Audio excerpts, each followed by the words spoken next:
Hallelujah, praise the Lord. Ang pinakamataas na pagpupuri, paglulhati at dakilang pagsamba ay tayo sa ating pinakamamahal na Panginoong Hesus po lamang. Hallelujah.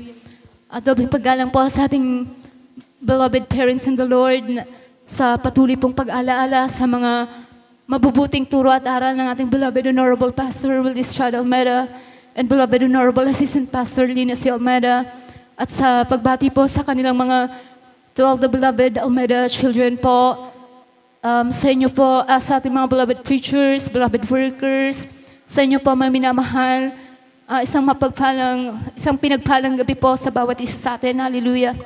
Nagpupulit, nagpapasalamat po sa ating pinakamamahal na Panginoong Hesus. Gabing ito na muli ko pong mapasalamatan at mahiyag ang kabutihan ng ating pinakamamahal na Panginoong Hesus. Hallelujah. Balikan ko lamang po mga minamahal yung dating buhay po namin noon, mga minamahal na talagang namulat po ako sa yung totoong hirap po ng buhay, mga minamahal. Hallelujah. Nandun po na pagpupunta po kami sa banal na gawain, mga minamahal, na wala man lang kaming kinain po pagdating sa pagpunta po sa bahay-sambahan, na wala ka man lang nakain na kahit na ano, talagang fasting ka po, mga minamahal, hanggang sa pag-uwi mo sa bahay, wala rin pong pagkain.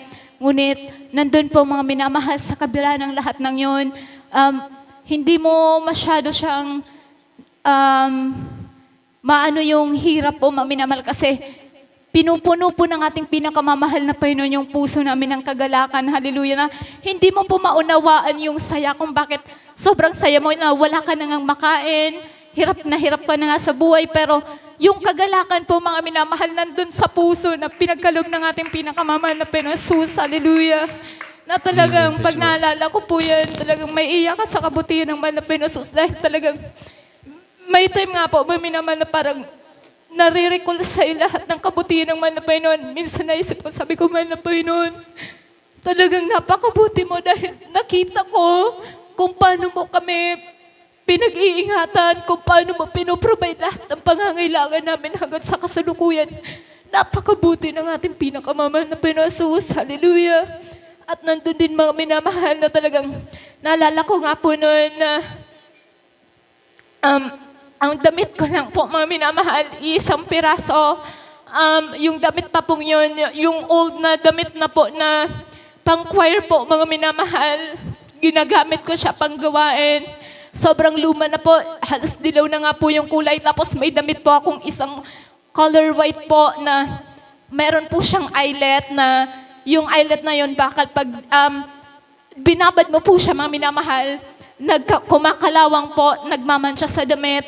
Naalala ko yan, mga minamahal, na sa paulit-ulit ko po yung ginagamit. Every service po, mga minamahal. Hallelujah. Napakabuti ng ating pinakamamahal na Panginoon Hesus, dahil ngayon nga po, talagang magsasawa ka na lang kung ano yung gusto mong isuot. Hallelujah. Napakabuti ng ating pinakamamahal na Panginoon Hesus. At may time din po na halos every service po, makikisabay lang po kami papunta sa banal na gawain. Yung pong tricycle po nila Brother Eli po, mga minamahal, nandyan, nakakabit po kami, mga minamahal. Umulan man yan, mabasa ka man sa araw, makarating ka lang sa gawain ng ating pinakamamahal na Panginoon Hesus, na talagang pag naalala ko, sabi ko, mahal na Panginoon, grabe pala yung pag-iingat mo sa amin, kasi yung tricycle po, mga minamahal, punong-puno po yan, pero hindi man lang po kami na sabugan ng gulong or anuman. Laging nandun yung pag-iingat ng ating pinakamamahal na Panginoong Hesus. May time po yung tricycle, punong-puno rin ng panggatong. Tapos nandun yung bubong ng tricycle po, mga minamahal. May mga nakasakay pa, may mga nakakabit. Meron dun sa loob, siksikan po talaga.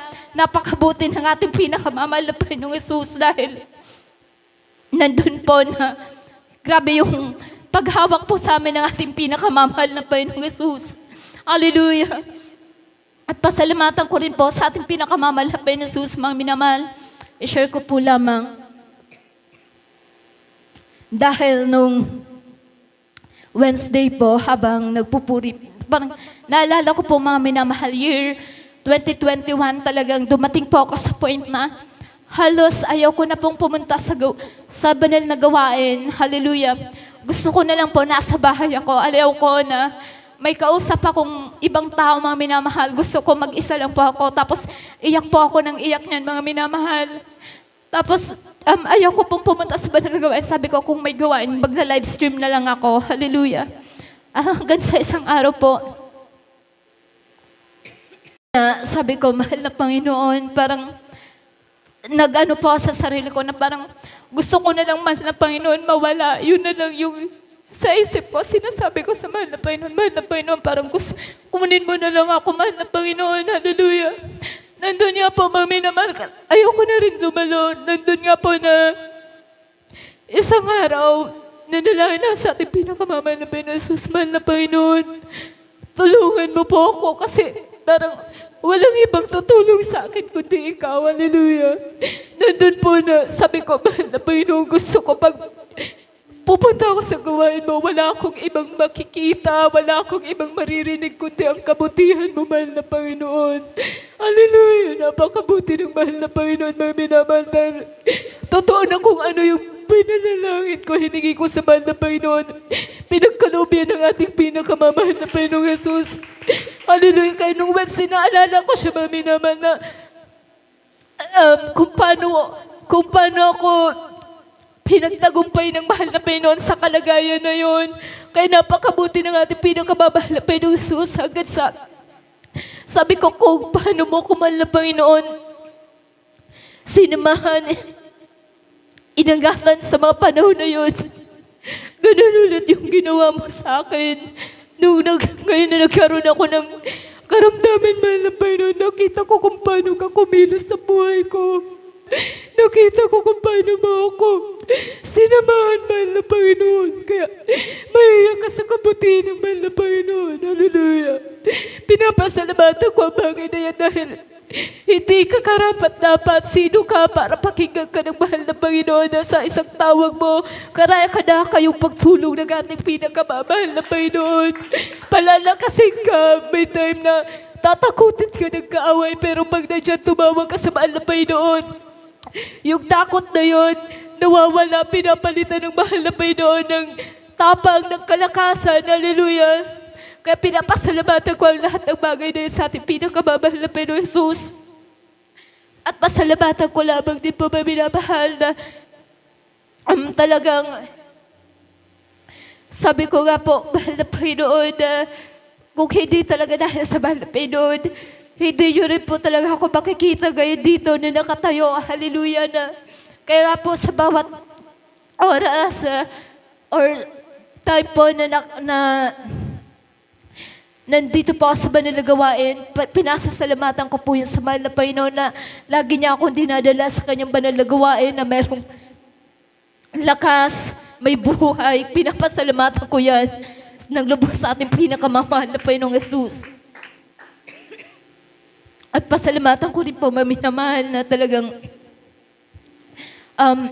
nandun po yung pag-iingat niya rin po, maminamahal, sa aking mahal na kapatid sa dako ng ibang bansa, maminamahal. Nandun na ilang taon po siyang naging TNT po sa dako po ng Dubai. Nandun na nandun po yung pag-iingat ng ating pinakamamahal na sa kanya. Nasa 3 years na yan, mga minamahal. Hindi po siya pinabayaan ng ating pinakamamahal na Jesus dahil sa lugar na yan, mga minamahal, talagang hindi ka po, pag TNT ka po, mga minamahal, parang limit lang po yung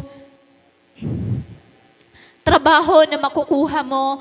May time nga po, mga minamahal, na meron siyang napasukan trabaho na ilang months na po siya doon, tapos nung nalaman na wala po pala siyang papers po, mga papeles, hindi po siya sinahuran. Hallelujah. Ngunit napakabuti po ng ating pinakamamahal na Jesus dahil sa ganun niya pong kalagayan, nagagawa niya po pa rin na magpadala po dito sa mga anak niya, nakapagpadala pa nga po siya ng package, mga minamahal.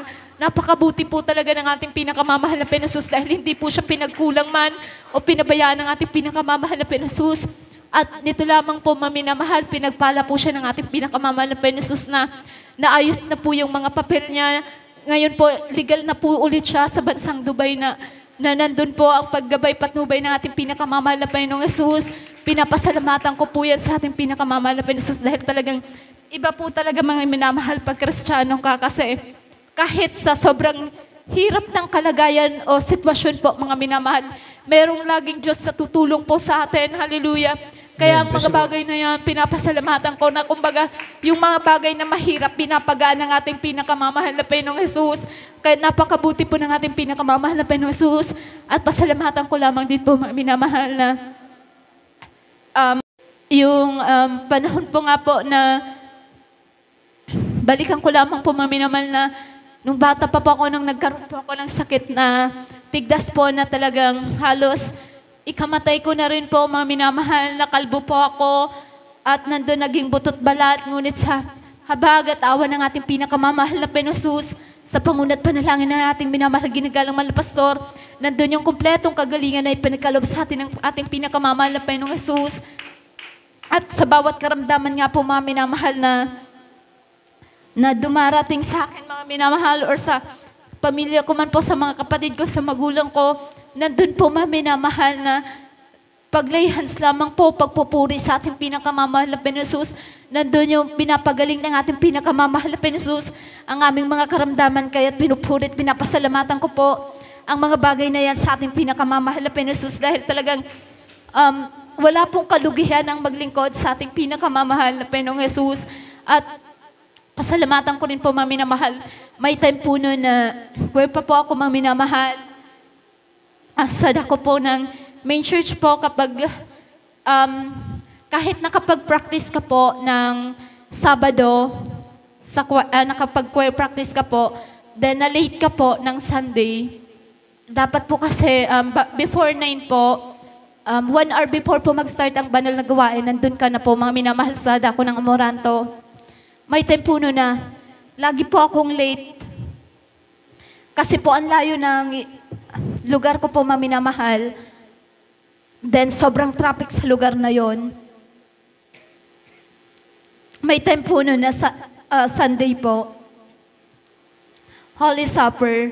Nandun yung desire ko, sabi ko, mahal ng Panginoon, gusto ko pong makarating, gusto ko pong maka-join sa choir singing. Pero sabi ko parang, malilate na naman po ako, mahal na Panginoon. Yun po yung sinasabi ko. Pero nakabihis na po ako, paalis na ako.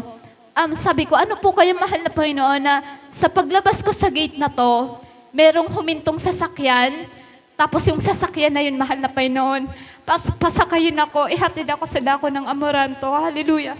Napakabuti ng ating pinakamamahal na Panginoon Jesus dahil talagang paglabas ko po sa gate, meron pong huminto na van po, mga minamahal. Tapos, sabay-sabi niya, sis, kapatiran ka ba? Choir member ka ba ng Jesus Miracle Crusade? Sabi ko, opo. Papunta ka ba sa Amoranto? Sabi ko, opo. Tara, sumabay ka na sa amin. Napakabuti ng ating pinakamamahal na Panginoon Jesus, mga minamahal. Kasi pag private car ka po, mga minamahal, may mga shortcut ka pong madadaanan na hindi mo maaano yung traffic na yon. Nandun po, mga minamahal, na pinasakay po ako ng kapatiran po pala yun, mga minamahal, hanggang sa napakaaga ko pong nakarating sa dako ng Amoranto at naka-join po ako sa choir singing that time. Kumbaga sa mga simpleng bagay na yan, mga panalangin mo, nandun yung katugunan ng ating pinakamamahal na Panginoong Jesus.